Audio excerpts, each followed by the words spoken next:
time is 2200 hours, March 24, 2019. This is Detective Scott Anderson questioning prime suspect Paul for the murder of his wife, Amanda. So, anything you would want to say today? You have been held here for approximately 94 hours now, and you refuse to answer any of my questions, which means I only have 2 hours left with you until I'm forced to let you leave. Is that going to be the same today? No comment. You know, this is just going to make it seem like you're guilty.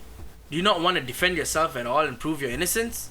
We have reason to believe you've committed the crime, as there is video footage of your car near the crime scene. No comment. Your wife was beaten to death. The autopsy shows that it took her over an hour to die. She has bruises from head to toe. This was your wife, and you have nothing to say? No comment. Well, if you won't speak, then listen to this. We received a visitor today, someone you might know, your daughter, Rebecca. She doesn't believe you should be locked up for something she evidently does not believe you did, and did the unimaginable. She confessed to the murder of her stepmother, your deceased wife.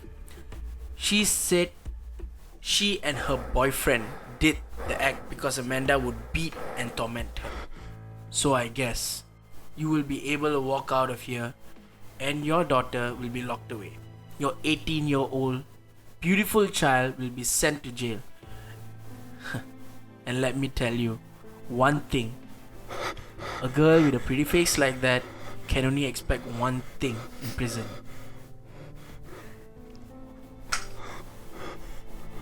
No comment.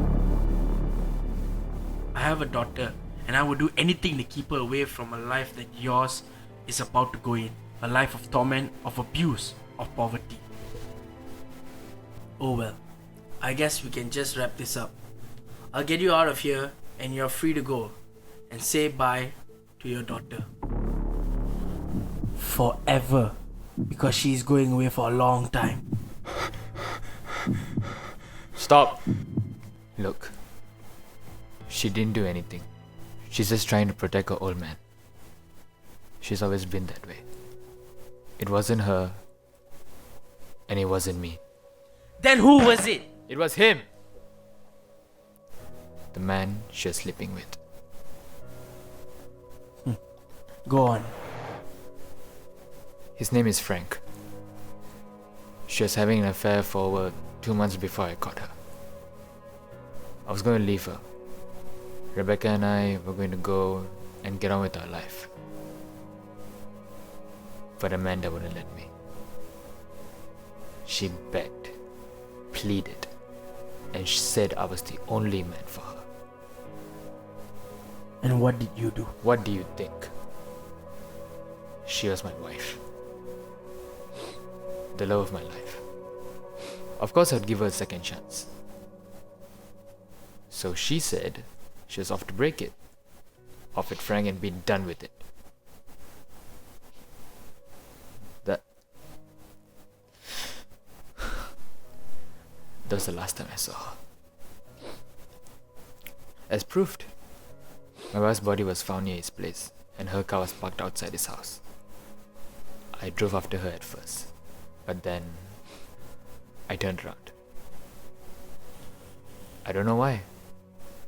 I don't know why it's taken me so long to say this. But this can earn my freedom. Well, okay then. Let me make a few phone calls and we'll get this Frank into question. Thank you for finally talking. I'm sorry for your loss.